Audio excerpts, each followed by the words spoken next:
Morning, everyone. Good morning, Morning, Rabbi. Rabbi. We're learning Mishnah Megillah, Parak Aleph, Chapter 1, Mishnah Tes. Okay. Introduction. Originally, an ordinary Kohen would become a Kohen Gadol by being anointed with the special oil prepared by Moshe in the desert, referred to as the Shemen HaMishcha, the anointing oil. And eventually, by the end of the first Beis HaMikdash, during the second Beis HaMikdash, there was no Shemen HaMishcha, there was no anointing oil. You couldn't do a replica of Moshe Rabbeinu's. You had to use Moshe Rabbeinu's.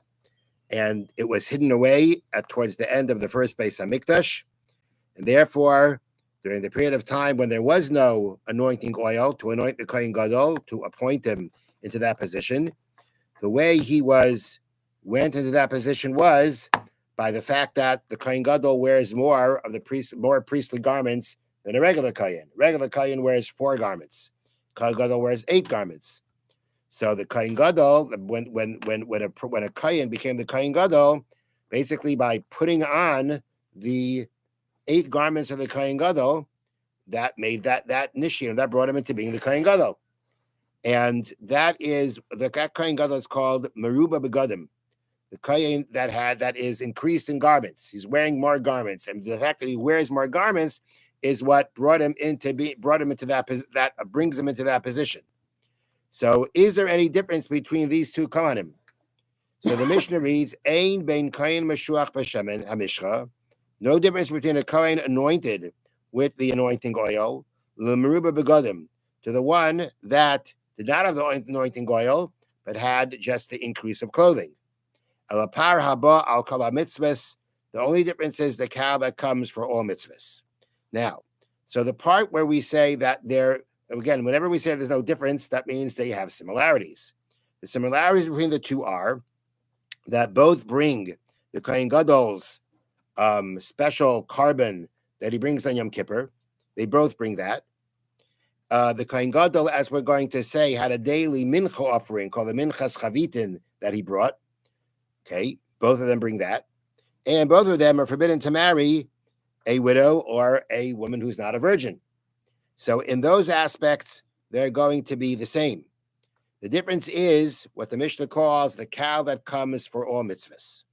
And that means in a situation where a Kohen were to have made a halachic decision by which he permitted something that is really forbidden and punishable by kares. That was a big mistake. That's what he did. He somehow or another, it was for himself. It's not for the community. It's for himself. He himself went ahead, decided that something was permissible, and really it wasn't, and it carried a punishment of kares. When that happens, he doesn't bring a carbon chatas. He doesn't bring a regular sin offering that anybody else would bring. There's a special a cow that he brings for this mistake that he made, this cow has its own way of being offered. It's different than other karbanos. I'll read to you here how they explain it. The anointed Kohen Gadol's chatos belongs to the category of chatos offerings known as parim anisrafim, bulls that are burned. Regular sin offerings, chatos offerings, consist of female goats or female lambs. The blood is applied to the mizbeach, to the mizbeach in the courtyard, and the meat is eaten by the kohanim. When we talk about now the Kohen Gadol's cow that comes from mitzvahs for his mistake, and again it's specific. He paskined, he made a decision that something was permissible, and he realized that it wasn't, and it's something that carried the punishment of kares, of being cut off. But the Kohen Gadol's cow, what they do is, its blood is sprinkled toward the curtain in front of the Holy of Holies. Okay, it's not applied on the Mizbeach outside. It's applied towards the curtain that separates between the Kodesh and the Kodesh HaKadoshim, the sanctuary and the Holy of Holies. And it's also applied to the Mizbeach Hazav, to the golden altar that's inside the Heichal, inside the sanctuary. And the meat is burned outside of Yerushalayim. It's not eaten by the Kohanim. It's not offered on the Mizbeach. It is burned outside in a special place in Yerushalayim. So that is the avodah. That's the service of this Kohen's cow. The Mishnah is saying that only the Kohen Meshuach, Only the kohen that became the kohen gadol through the anointing oil brings this special carbon. It's based on a pasuk, because when the Torah teaches us about this, the Torah says, "Ima kohen hamashiach yachata." If the anointed kohen sins, that's and he'll bring the special cow.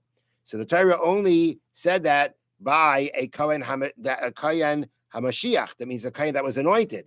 But if it wasn't anointed and he made this kind of mistake, he would not bring this cow, but he would bring a regular chatas, a regular sin offering. That's the first part of the Mishnah. Next part of the Mishnah says the follows. Now, next part of the Mishnah is dealing with the following case. Let's say the kohen gadol temporarily becomes unfit to serve. Temporarily. So you have someone to take his place. And now the first kohen gadol got better, or whatever temporarily made him unfit. It went away, and now he is restored to his position. So he gets back his position. So you've got what's called the kohen mishamish, the kohen who is serving, and then you have the kohen sha'avar, the kohen that passed, the retired kohen. The retired kohen means he at one point of time was the kohen gadol, in place of the kohen gadol that temporarily had to be removed, and so he served temporarily.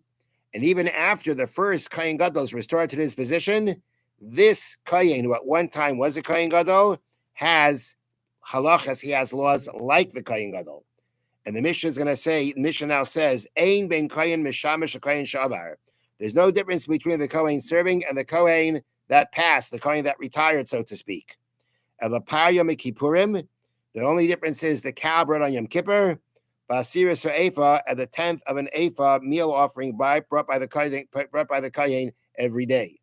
Now, again, if we say the only difference are these two things, which we'll explain in a second, that means they have things in common. And they do have things in common, which is, number one, if let's say, we know that the kohen gadol doesn't have to do, it's not like, he has to do it. Kohen gadol, if he wants to, doesn't have to do anything any day. He can let the other kohanim do it.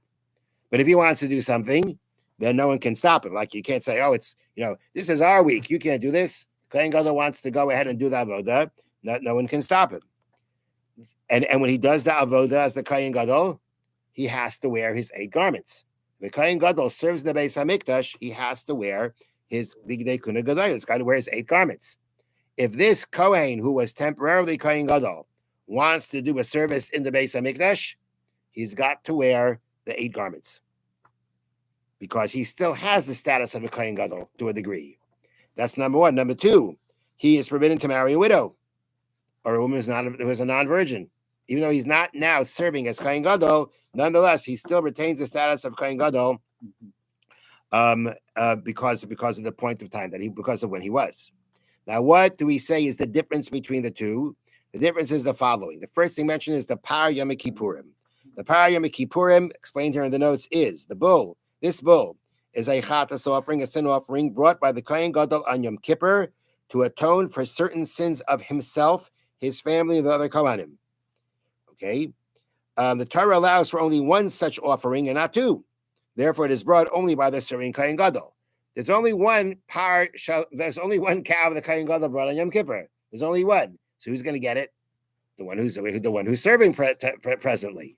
It's not like there's a special pasuk or anything that says he doesn't do it. The point is, there's only one that can be run on Yom Kippur. There's only one that can be run on Yom Kippur. So then it's the kind of mashamish, the one that's serving, who gets it. It would seem to me, I didn't see anybody mention it, but it would seem to me that the other special karbanos brought on Yom Kippur is also only him. I mean, there is more than just the cow for himself and the kohanim. What about the azazel that was done for the rest of Klal Yisrael? Okay, maybe or the chatas offering of the that was done. It would seem to me that there's only one of those also, and only the kohen mishamish, only the kohen that serves does that. Seemed to me. And forget it. And what about the rest of the service on Yom Kippur? Bringing the Ketores inside the Holy of Holies. It's also only done once. So probably, this was just one thing mentioned of the whole service of Yom Kippur that only the kohen mishamish, the kohen serving, does. That's my assumption. And then the other part of the Mishnah says is Vasira Sa'efa, the 10th of the Ephah. What is this? So they explain here, this is the Chavite Kohen Gadol. Chavite means a pan offering. It's a type of mincha offering that was brought by the Kohen Gadol every day. It consists of 1/10 of an ephah of flour. That is what that's the measure what it consists of. That's why the Mishnah called it a siris ephah, the 10th of an ephah, which is formed into 12 loaves, half of which are offered by the Kohen Gadol in the morning and half in the afternoon. Okay, and this offering also, it's only once a day, right? The Chavita Kohen Gadol is brought twice a day, but only one time each part of the day, and therefore it's only one time. The one who's going to get it, one who's going to do it, is the Kohen who's serving, not the Kohen who served in the past. Have a wonderful day. Thank you, Rabbi. So the